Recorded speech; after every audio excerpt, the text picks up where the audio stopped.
تاریخ کے اوراق میں جب بھی قبلہ یعنی خانہ کعبہ پر کس نے غلط نگاہ کی، اللہ رب العزت نے اسے نگاہ عبرت بنا دیا، پھر وہ چاہے اپنے وقت کا طاقتور ترین بادشاہ ابرہہ کیوں نہ ہو۔ اسی طرح تاریخ میں دو کردار بیان کیے جاتے ہیں جو کہ اپنی بد کرداری کی وجہ سے لوگوں کے لیے نشان عبرت بن گئے، اصاف بن یالا اور نائلہ بنت زید، جو کہ قبیلہ جرہم سے تعلق رکھتے تھے۔ نائلہ جو کہ اپنے وقت کی بہت حسین اور دلکش عورت تھی، اور وہ یمن کے بازار میں ہیجان انگیز لباس پہن کر نوجوانوں کو بہکایا کرتی تھی۔ نوجوانوں کی ایک کثیر تعداد اپنی ناجائز ہوس پوری کرنے کے لیے اس کے پیچھے پیچھے چل رہے ہوتے تھے۔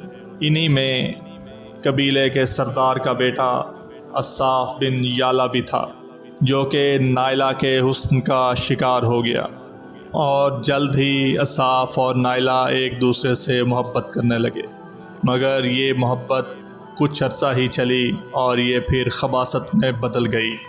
انہوں نے آپس کے تعلق کو زنا کا تعلق بنا لیا، اور انہیں جب بھی موقع ملتا وہ اس فعل بد میں مشغول ہو جاتے۔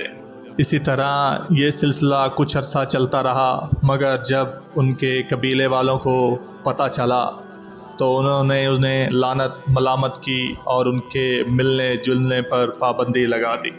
انہی دنوں قبیلے کا ایک قافلہ حج کے لیے مکہ روانہ ہوا، تو یہ دونوں بھی اس قافلے کے ساتھ شامل ہو گئے۔ یہ حج کا موقع تھا۔ انہی دنوں کا واقعہ ہے کہ خانہ کعبہ میں ایک دن بہت کم تعداد میں لوگ تھے، تو شیطان نے ان دونوں کو ورغلایا اور وہ خانہ کعبہ کے اندر داخل ہو گئے، اور خانہ کعبہ کے اندر ہی اپنا بد فعل سر انجام دینا چاہا۔ تبھی آسمان کانپ اٹھا اور اللہ رب العزت کو غیرت آئی، اور خدا تعالیٰ نے اپنے گھر کا تقدس پامال کرنے کی وجہ سے ان دونوں کو اسی حالت میں ہی پتھر کا بنا دیا۔ دو زندہ انسان رب کے عذاب کا شکار ہو گئے۔ بنی جرہم کے لوگ جب خانہ کعبہ میں آئے اور خانہ کعبہ کے اندر داخل ہوئے تو برہنہ حالت میں پتھر کے ہو چکے تھے۔ انہیں اندازہ ہو گیا کہ یہ دونوں بدبخت اللہ کے گھر میں کس جرم کا ارتکاب کر رہے تھے۔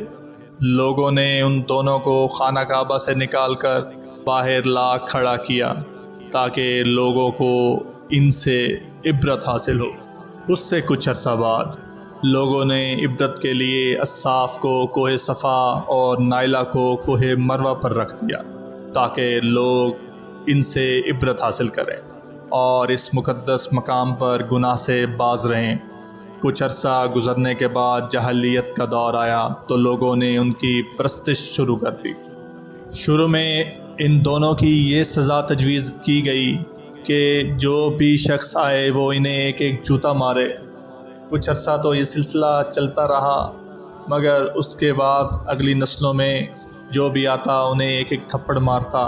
آہستہ آہستہ لوگوں نے اس کے الٹ کرنا شروع کر دیا، اور جو خدا کے عذاب کا شکار ہوئے تھے لوگوں نے انہیں محبت کے دو کردار بنا دیا۔ پھر رسول اللہ صلی اللہ علیہ وآلہ وسلم کے حکم پر جب خانہ کعبہ سے حضرت علی کرم اللہ وجہہ نے تمام بتوں کا صفایا کیا تو ان میں یہ اصاف اور نائلہ کے بتوں کو بھی پاش پاش کر دیا۔